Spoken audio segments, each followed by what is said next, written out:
we rescued the Aston Martin DB9 from the Grand Tour, and thankfully, another member of the squad has made it back from the Sahara. Welcome to Jeremy Clarkson's Jaguar F-Type from the Grand Tour, arguably the best car out of the three. Comment down below with what your opinion is of that. The question today is this car in as bad a nick as Richard's Aston? At first glance, the Jag doesn't look too bad, but later in the video, we'll be talking with one of the guys that built this F-Type for the show to reveal all the damage and secrets that we haven't found. For now, let's have a quick walk around and see what's what with this Grand Tour car. Let's start at the front.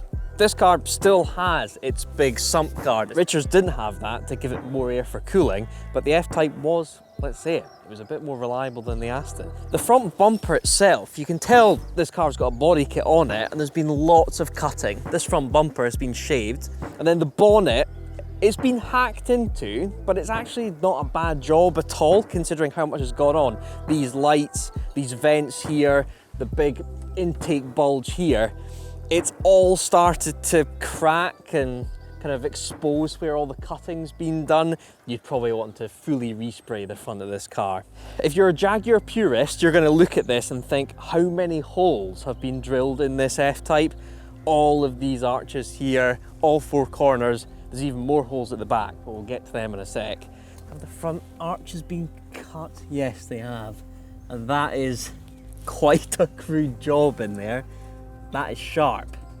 So they've gone in, hacked that away to give some clearance for these massive off-roading tyres, and then whacked these arches on. The car looks cool. Is it the most professional job in the world? Not really, but does it need to be for a Grand Tour special? Clearly not. In terms of the body kit, we've got our arches bolted on, and clearly there's supposed to be a side skirt that comes between the two of them, but it's just been chopped off again. I mean, that's barely on. That's quite sharp there. I'm not sure that would get past any safety laws. Just like the Aston, the rear is where most of the damage is. There's just so many gouges. That's probably the worst one there on the rear. Not only are there excess holes from drilling in the body kit, but then there's also these exact same holes drilled into the arches for the pedalo that was on the Aston as well. Have the rear arches been cut?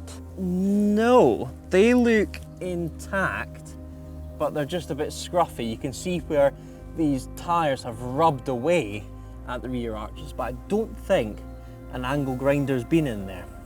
So that's one plus for this car. Let's have a look in the boot. Aha!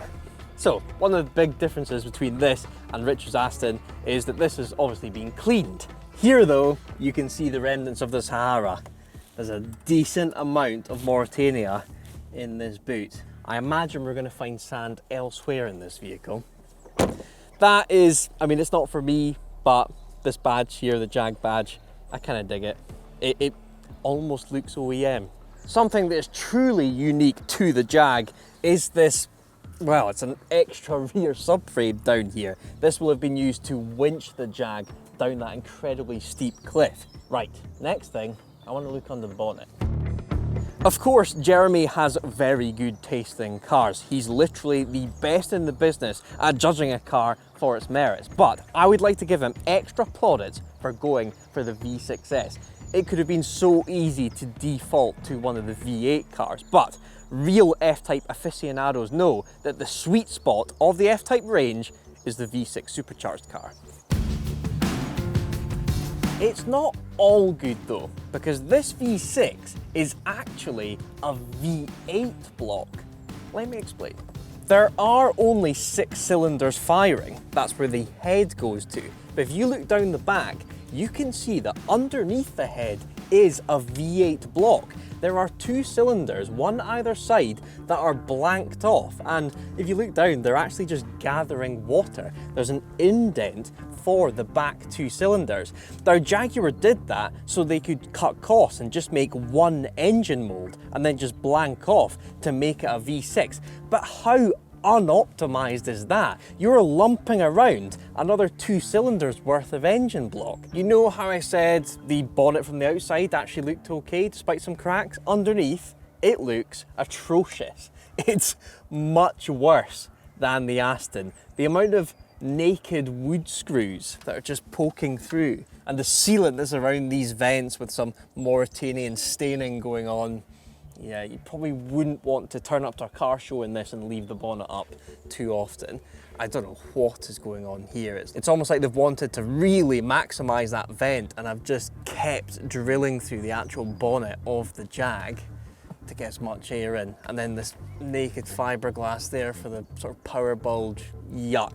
Down here, there's this slab of fiberglass. I think that is functional, to be fair. There is a lot of Mauritania under here. Almost every single fixing, every little corner, nook and cranny is full of sand. This bit here, I actually didn't know what this was, but cameraman Tom there has enlightened me. This is an airbag on the vehicle. It's for pedestrian safety. There's one that hasn't gone off on that side of the car, but this one has gone off at some point. So I imagine Jeremy was jumping up and down some dune and it's triggered this airbag. And what it does is it pops the bonnet to give a pedestrian a bit more cushion as the car is completely wiping them out. So there must have been a decent enough hit to trigger that and pop the bonnet. I imagine JC got a bit of a fright when this went off. I really like the intakes. In fact, on Richard's Aston as well, I think they've been super inventive with the intake systems on these cars to make sure sand isn't getting into the engine. This has gone for a kind of reverse entry situation versus Richard's two pods out the front. It's not a K&N, that's a shame, but it does come from as far back in the engine bay as possible and sucks in and back round into that supercharged V6.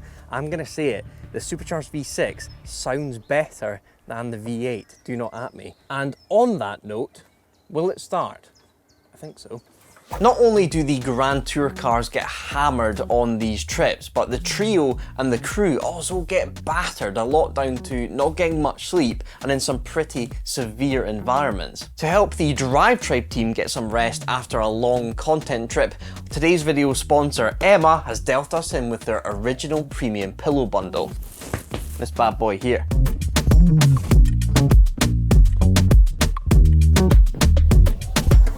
There's nothing worse than a hot pillow. As a human, I run hot, just like my cars. And this Emma pillow regulates heat to keep you cool at night. Inside are removable layers that are even cool to the touch. They mean you can adjust the firmness and height to whatever is going to give you the best night's sleep. You can trial your products for up to 200 nights and return them free of charge if things don't work out.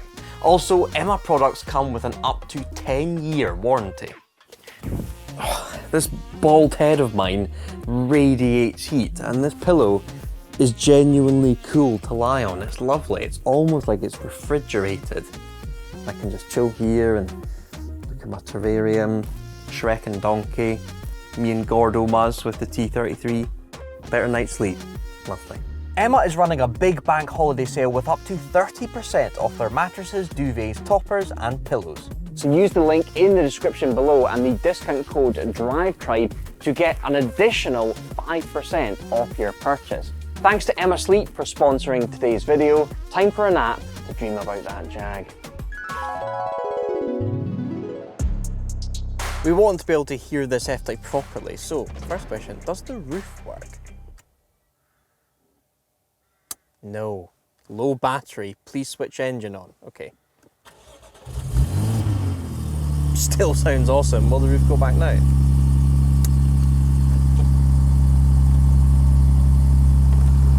There she goes. Now that is Jaguar 1, Aston Martin 0, because the window didn't smash while taking the roof off. Let's give this a blip. Oh! The supercharger. Oh, it's not idling too great. Now it's settled. Oh. That intake though. See the little like suck just as I touch the throttle? You hear that? It's like a proper kick. I'm spitting at the camera right now, sorry Tom.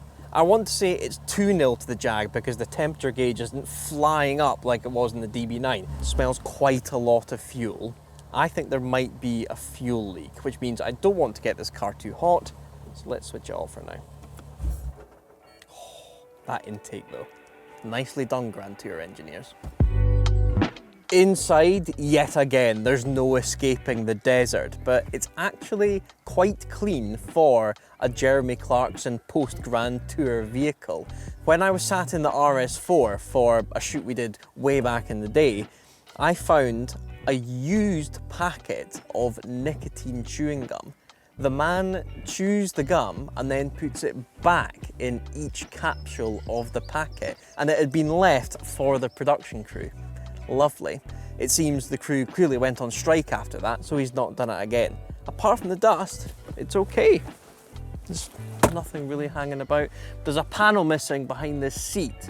Whether that was something to do with the pedalo system or the roll hoop does something down in there, I'm not sure. As a car though, it's much better put together than the Aston, I will give it that. You could probably fix some mechanical stuff and this could be used on the road. It's got all of its electronics going, there's no warnings. Richard had about 20 warnings in the Aston. All this says is low battery, so really it just needs run, get some charge back into it, it should be good to go. Decent car. You'd think that JC would have wanted this car back from the show and to his farm, but no, instead it's ended up here in Hereford. The smallest cog is just over there, but it doesn't belong to us, it belongs to that guy. Dan, how did you end up with this car? So basically, with us doing all the work with the Grand Tour, I managed to get contact with Zoe, who's sort of in charge of all the vehicles and what happens with them after we do the shoots. And I managed to pick up this little Pontiac Fiero. Okay. And through that, and doing, you know, the shows themselves, we got to know all the crew and whatnot. And yeah, I was after the Jag, and she said, yeah, that's fine. Deal is a deal. Well, I know that she has to get sign off by Jeremy to actually give these cars out. So Jeremy Clarkson has said yes to you having the car. So a bit more background, you're saying you were working on the Grand Tour. So you worked on this car. It was your job to prepare this car. Yeah, so basically on majority of the Grand Tours, we've done all the stunts and all the car builds. We did all of the washboard mods, and when you see in Sand Job where they've got the pontoons, so we did all of the flotation devices. Basically all the half-witted stuff you guys have to make work. Yeah, we make all the dreams. Okay, and how was it in Mauritania? Was it cool? Yeah, it was awesome. It was so hot though, it was like 52 degrees as your average day. Okay, so from the engineer's perspective then, you know, the show showed the cars doing their thing. As an engineer, which was the best car of the three? Not just because you've bought this one. If the Maserati was better, I want you to say it. I mean, I have to go with the Jag. Okay. Purely on the fact that, I mean, it was faultless throughout the whole time we were out there filming. There was no issues whatsoever. The Mazda was a great car, don't get me wrong. That would have been my close second. Okay. But yeah, Aston didn't do so well. Yeah, I must say, having experienced them both the last couple of weeks, this is in much better nick. So you definitely ended up with with less of a project on my hands. Yes, well, we've got quite a lot of work to do with Richard's. What stuff have you found on this car since you've been looking around it that needs done?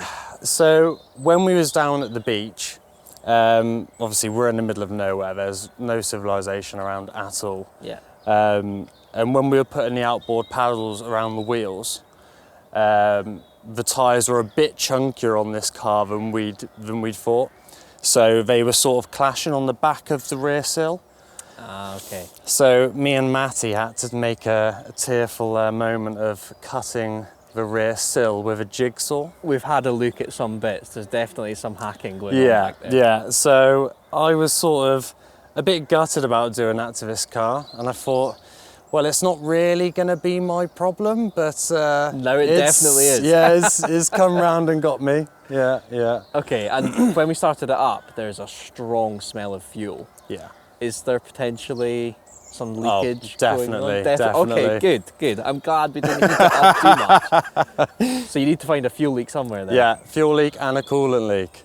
Ah, okay. Yes, so that'll be the next sort of couple of evenings, getting around that, getting the under trays off and what needs to be done. Okay, and I have seen you've started an Instagram for this car. I have. What is it? Is it GT Jag? GT Jag, Right, yeah. everyone, go on Instagram, find GT Jag, and you will be able to follow the story of this car. We're not going to talk numbers. I'm guessing you got this for an absolute steal, considering the state it's in. Because no normal person would be able to take this on. Was it cheap? Or was it? They didn't rinse I you. can say I got a crew discount, Okay. but still a 5-figure car. Okay, okay. But I think you've ended up with a cracking piece of kit, and knowing your expertise, it won't be long until this thing is good to Yeah, go. yeah, and it was more of a fact of coming away with something that I've worked on. It's just a memory. Okay, well, we'll fix the Aston, you fix the Jag, and then we'll reignite that battle in the rest of 2024. Yeah. Remember that? Game Deal? on, game on. We have put a plan together for the DB9, which we will be actioning very soon. But what would you do with the Clarkson F-Type? Tell us what you would do in the comments below. If you'd like to see the video of us rescuing the DB9, click over there. I've been Mike. If you like this video, give it a thumbs up and don't forget to subscribe to DRIVETRIBE.